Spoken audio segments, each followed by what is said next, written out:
Ben ritrovati dalla redazione. Giornata di truffe su Truffe per Udine, provincia. Ieri nel pomeriggio due donne hanno denunciato di essere state raggirate per cifre consistenti, un totale di 36.000 euro alla stazione dei Carabinieri del capoluogo friulano, mentre una terza è stata la vittima di una scusa più innovativa a Moggio Udinese. La prima persona colpita è una donna del 68 residente in città che in mattinata è stata contattata da un uomo che si fingeva militare dell'arma con la scusa che ci fossero indagini in corso a carico di lei.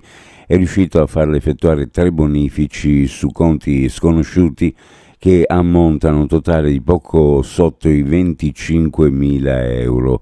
Caso analogo per una residente del comune di Moruzzo, questa volta contattata da un sedicente addetto antifrode dalla sua banca, ancora il pretesto dell'indagine in corso, tanto che a casa sua si è presentato un finto carabiniere. Terzo caso con una novità: a farne le spese è stato una commerciante classe 1957 che ha ricevuto una chiamata al telefono. La persona si è presentata come un tecnico di Alipay, una piattaforma di pagamento online attiva in Cina dal 2004. La voce maschile l'ha convinta che per alcuni aggiornamenti tecnici era necessario che mettesse mano al telefono. La cifra persa è di 3.100 euro. Come negli altri due casi, le indagini sono state affidate ai carabinieri.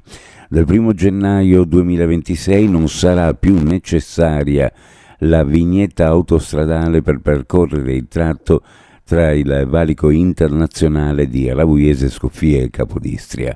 Lo ha annunciato il vice premier sloveno Matej Arcon, rendendo nota la decisione del governo sloveno nella sua seduta a Murska Sobota, che ha riclassificato il tratto in questione da superstrada a strada principale. Ed ancora cambiamo argomento. Confindustria, Alto Adriatico e Fincantieri hanno sottoscritto un protocollo d'intesa finalizzato a sostenere il rafforzamento tecnologico e organizzativo delle PMI attraverso una collaborazione strutturata su 3 assi ritenuti strategici: sostenibilità ESG, digitalizzazione e riorganizzazione logistico-organizzativa delle filiere. L'accordo, che si inserisce nella strategia di Confindustria Alto Adriatico di promuovere e potenziare le sinergie tra grandi imprese, PMI associate, punta a creare un ecosistema industriale più competitivo, resiliente e sostenibile, capace di affrontare con successo le sfide della doppia transizione green e digitale e di adattarsi alla rimodulazione delle catene globali del valore. Sport basket, impresa sfiorata. La Pallacanestro Trieste si arrende al Galatasaray all'ultimo tiro, finisce 90-91 in favore del Galatasaray. La squadra di Gonzales si arrende solo in volata al termine di un match splendido per qualità e intensità. Uno sguardo alle previsioni meteorologiche per la giornata: cielo variabile con possibili nubi basse nel Tarvisiano, dalle ore centrali cumuli sulla zona montana e cielo sereno poco nuvoloso altrove, sulla costa e sulla fascia orientale bola moderata.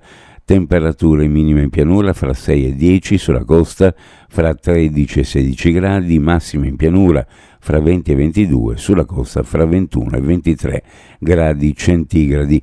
Previsioni a cura di ARPA e FVG Meteo. Ed è tutto per il momento con l'informazione, grazie per averci seguito, a più tardi.